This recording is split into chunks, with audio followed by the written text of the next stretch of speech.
A leafy suburb on a quiet weekday morning. Could this be Jazz moonlighting as a courier?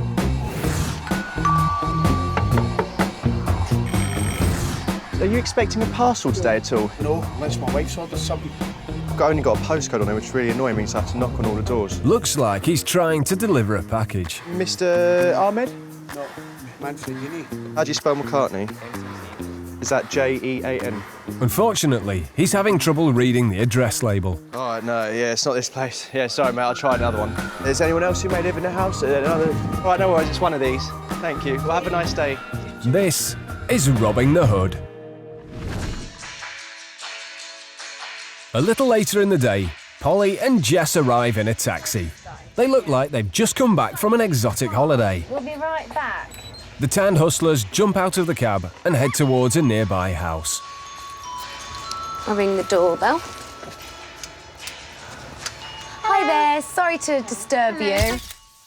We're staying with Kieran round the corner. We've just come back off holiday, he's not in.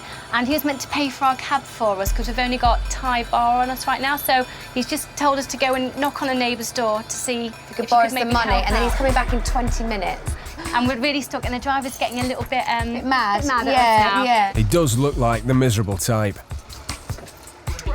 Is there any way you could help us out? It's 30 quid for the taxi, and Kieran will be back in 20 minutes. He'll be and back he'll come so straight soon. round. So the girls are staying with a friend who was going to pay for their taxi, but he isn't in. Will this neighbour help them out of this sticky situation? Who is it? Kieran. Just from round the 116. I don't know if I've got 30 quid on it, so I'll see what I've got back. Yeah, that'd be great. Thank you. Yeah, Thank you very much. The Mark goes inside to see how much cash she has in the house. I've only got a fiver. Is that any good to you? £5. That won't cover much of a taxi ride. Maybe. Fiver. Could I try that one, see if he'll maybe kind of lay off a little bit? That's great. I mean, it's 30. Let's see what he does. But the hustlers take what they can get. Thank you very much. Just Thank you. tell him. Got a fiver for you, sir. Let's go. Their next mark is just a quick drive round the corner. Let's go to the next house. Next one, please, Paul. Next one It now, may Paul. take a bit longer than we thought. This scam only works because the girls were able to give the name of a real neighbour. So how exactly did they do that?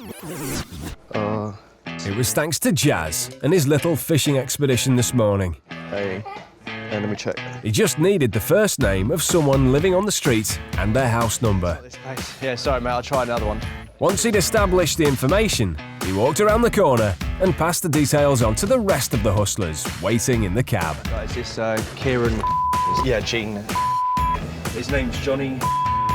All right, cool, good luck. It took just a few names from each street to be able to knock on as many doors in the area as possible. Who could possibly say no to these damsels in distress? Hiya, sorry to bother you. Where did you stay? Number 9. Number 9 with Yeah, Johnny. just down there. And he's just called up and just said just to go around one of his neighbours. You just came for the airport. Yeah. And we've got We've no only money. got- We've only got He Thai was meant bar. to pay for I us. haven't even been to the hole in the wall. 2 quid or something's all I've got. 2 Oh, quid. no. We owe him 30. That's what I said, they've got a quid. Oh, This guy goes to check if he's got any cash in the car. Nothing at Oh, nothing. no. Okay. Oh, no. Could I maybe take the £2 and bring it round to you later? all. 2 quid. £2. That'll barely buy the cabbie a cup of tea. Yeah. Thank you anyway. Each hit only takes a couple of minutes, and in a morning's hustling, the figures soon add up. Some of the hustlers' marks are a little more generous. Oh, Hiya, sorry to interrupt your day.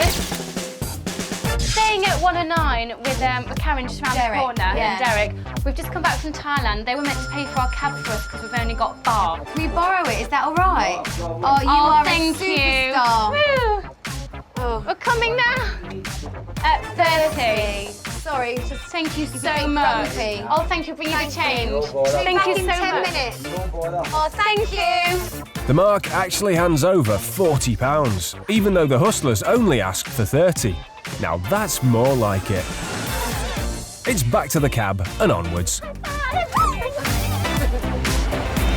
Yeah, then. Good. Nice. Don't forget the meter's on, so... as if they'd their holiday hats on. They was going to stay with Karen next door. Taxis involved, obviously, as well. I know my wife wouldn't have done it. I just trust everybody. I think they asked for 30, and me being 40. This is a scam that happened to a friend of ours who knew nothing about it until their neighbour came looking for their money. It really illustrates the power of a name and why you should be careful who you give your name to. It's very simple to protect yourself from this type of scam. Never give money to anyone who shows up on your doorstep, no matter what kind of story they give you. Just send them on their way and close the door.